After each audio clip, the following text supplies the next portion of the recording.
Hai everyone, perkenalkan saya Visela Gloria Rantung, NIM 201011140, Program Studi Psikologi, Universitas Negeri Manado.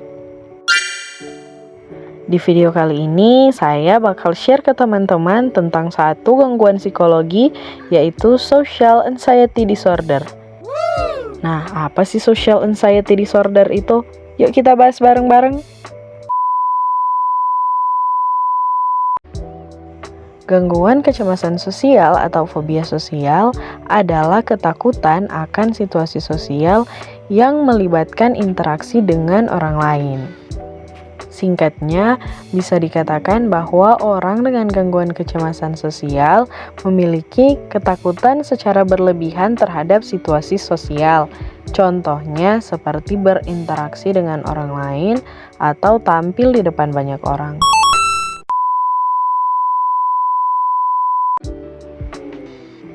Kira-kira penyebabnya apa ya? Takut akan kejadian di masa lalu. Salah satu penyebab terjadinya gangguan ini adalah ketika seorang individu pernah mengalami kejadian di masa lalu yang tidak menyenangkan, sehingga ia takut kejadian ini akan terulang lagi. Takut diperhatikan dan dinilai orang lain secara negatif. Beberapa orang ketika diperhadapkan dalam situasi sosial akan meragukan kemampuan dirinya sendiri dalam berkomunikasi dengan orang lain. Mereka akan ketakutan dianggap aneh atau membosankan ketika berkomunikasi dengan orang lain. Pengalaman traumatis dan tekanan. Sebuah pengalaman traumatis yang mengakibatkan tekanan secara ekstrim akan membuat individu mengalami gangguan kecemasan sosial. Salah satu contoh yang paling utama adalah bullying. Apapun yang membuat orang lain merasa berbeda dan tidak dapat diterima oleh orang lain akan menjadi sebuah kontribusi dalam gangguan kecemasan sosial. Nah, sekarang gimana sih gejala orang dengan gangguan kecemasan sosial?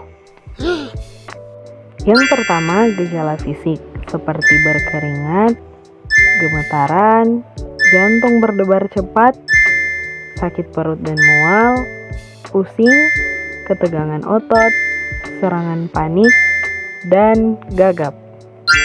Berikutnya ada gejala kognitif, berupa cemas akan dievaluasi secara negatif oleh orang lain, mengevaluasi diri secara negatif, terlalu banyak berpikir akan dikritik oleh orang lain, dan berespektasi situasi sosial akan berakhir buruk.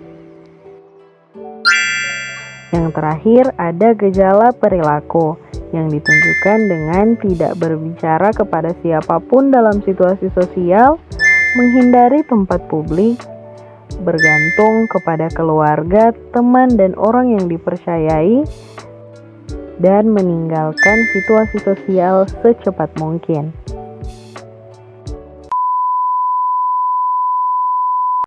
Yang pertama adalah intervensi psikologis.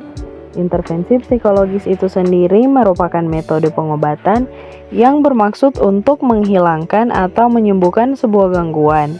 Salah satu intervensi psikologis yang bisa dilakukan kepada orang dengan gangguan kecemasan sosial disebut exposure in vivo. Perawatan ini melibatkan pembangunan hierarki situasi yang ditakuti mulai dari situasi yang mengandung rasa cemas paling sedikit sampai dengan situasi yang lebih sulit untuk dialami ketika kepercayaan diri mulai berkembang. Latihan ini melibatkan konfrontasi dengan situasi sosial kehidupan nyata melalui pemainan peran dan latihan di luar kantor dalam sesi terapi. Selanjutnya ada Cognitive Behavioral Therapy atau CBT.